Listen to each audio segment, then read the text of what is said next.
ಎಲ್ಲರಿಗೂ ನಮಸ್ಕಾರ. ನನ್ನ ಮತ್ತೊಂದು ವಿಡಿಯೋಗೆ ನಿಮ್ಮೆಲ್ಲರಿಗೂ ಕೂಡ ಆತ್ಮೀಯವಾದಂತಹ ಸ್ವಾಗತ. ಇನ್ನು ವಿಡಿಯೋದಲ್ಲಿ ನಾನು ತುಂಬಾನೇ ಯೂಸ್ಫುಲ್ ಆದಂತಹ ಹಾಗೇನೆ ತುಂಬಾ ಸುಲಭವಾಗಿ ಮಾಡಿಕೊಳ್ಳುವಂತಹ ಹೋಮ್ ರೆಮಿಡಿಯೊಂದಿಗೆ ನಾನು ಈ ವಿಡಿಯೋನ ಸ್ಟಾರ್ಟ್ ಮಾಡ್ತಿದ್ದೀನಿ.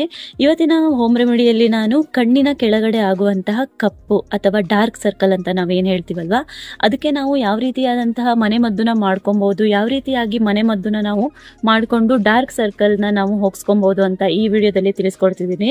ಈ ಡಾರ್ಕ್ ಸರ್ಕಲ್ ಏನಕ್ಕಾಗತ್ತೆ, ಹಾಗೆ ನಾವು ಆ ಡಾರ್ಕ್ ಸರ್ಕಲ್ಗೆ ಯಾವ ರೀತಿಯಾದಂತಹ ಹೋಮ್ ರೆಮಿಡಿನ ಮಾಡ್ಬೋದು ಅಂತ ನೋಡೋಣ. ಮೊದಲನೇದಾಗಿ ನಾವು ಈ ಡಾರ್ಕ್ ಸರ್ಕಲ್ ಯಾವ ರೀಸನಿಗೆ ಆಗುತ್ತೆ ಅಂತ ನೋಡೋಣ. ಡಾರ್ಕ್ ಸರ್ಕಲ್ ಆಗೋಕೆ ಒಂದು 3-4 ರೀತಿಯಾದಂತಹ ಮೇನ್ ಕಾರಣಗಳಿದೆ. ಒಂದು, ನಿದ್ದೆನ ಸರಿಯಾಗಿ ಮಾಡದೇ ಇದ್ರೂ ಕೂಡ ನಮ್ಮ ಕಣ್ಣಿನ ಕೆಳಗಡೆ ಕಪ್ಪಾಗತ್ತೆ.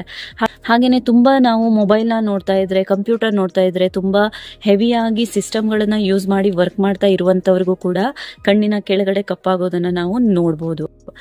ಹಾಗೇನೆ ಇನ್ನೊಂದು ಮೇನ್ ರೀಸನ್ ಏನು ಅಂದ್ರೆ, ನಮ್ಮ ತುಂಬಾನೇ ಸ್ಟ್ರೆಸ್ ತಗೊಂಡು ಕೆಲಸ ಮಾಡೋದು, ರೆಸ್ಟ್ ತಗೊಳ್ದೇ ಇರೋದು, ಹಾಗೇನೆ ಸರಿಯಾದ ಟೈಮಿಗೆ ನಿದ್ದೆ ಮಾಡದೇ ಇರೋದು, ಅತಿಯಾಗಿ ಮೊಬೈಲ್ಗಳ ಬಳಕೆ, ಅತಿಯಾಗಿ ಕಂಪ್ಯೂಟರ್ಗಳ ಬಳಕೆ, ಈ ಎಲ್ಲಾ ಕಾರಣಗಳಿಂದ ನಮ್ಮ ಕಣ್ಣಿನ ಕೆಳಗಡೆ ಕಪ್ಪಾಗೋದನ್ನ ನೋಡ್ಬೋದು ನಾವು.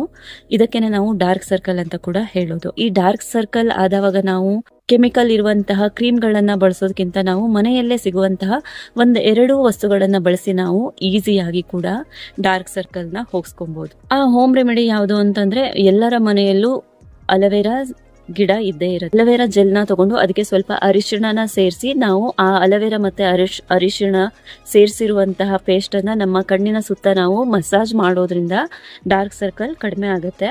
ಯಾರಿಗೆಲ್ಲ ಈ ಡಾರ್ಕ್ ಸರ್ಕಲ್ ಸಮಸ್ಯೆ ಇದೆಯೋ ಒಂದ್ಸಲ ಈ ರೆಮಿಡಿನ ನೀವು ಟ್ರೈ ಮಾಡಿ. ಇದರಿಂದ ನಿಮಗೆ 100% ರಿಸಲ್ಟ್ ಸಿಗುತ್ತೆ ಅಂತ ಹೇಳ್ತಾ ನಾನು ಈ ವಿಡಿಯೋನ ಇಲ್ಲಿಗೆ ಮುಗಿಸ್ತಿದ್ದೀನಿ. ಐ ಹೋಪ್ ಈ ವಿಡಿಯೋ ನಿಮಗೆ ಇಷ್ಟ ಆಗಿದೆ, ನಿಮಗೆ ಯೂಸ್ ಆಗುತ್ತೆ ಅಂತ ಅನ್ಕೊಂಡಿದ್ದೀನಿ. ನನ್ನ ಚಾನಲ್ನ ಇನ್ನೂ ಸಬ್ಸ್ಕ್ರೈಬ್ ಮಾಡದೆ ವಿಡಿಯೋ ನೋಡ್ತಾ ಇದ್ದೆ, ಪ್ಲೀಸ್ ಸಬ್ಸ್ಕ್ರೈಬ್ ಮಾಡಿ. ಹಾಗೆಯೇ ಈ ವಿಡಿಯೋಕ್ಕೊಂದು ಲೈಕ್ ಮಾಡಿ. ಯಾರಿಗೆ ಈ ಸಮಸ್ಯೆ ಇರುತ್ತೋ ಅಂತವರಿಗೆ ವಿಡಿಯೋನ ಶೇರ್ ಮಾಡೋದನ್ನ ಮರಿಬೇಡಿ. ಮುಂದಿನ ವಿಡಿಯೋದಲ್ಲಿ ಇದೇ ರೀತಿಯಾದಂತಹ ಮಾಹಿತಿಯೊಂದಿಗೆ ಮತ್ತೆ ನಿಮ್ಮೆಲ್ಲರಿಗೂ ಸಿಗ್ತೀನಿ. ಅಲ್ಲಿ ತನಕ ಎಲ್ಲರೂ ಖುಷಿಯಾಗಿ ನಗ್ತಾ ಇರಿ. ಟೇಕ್ ಕೇರ್, ಬಾಯ್.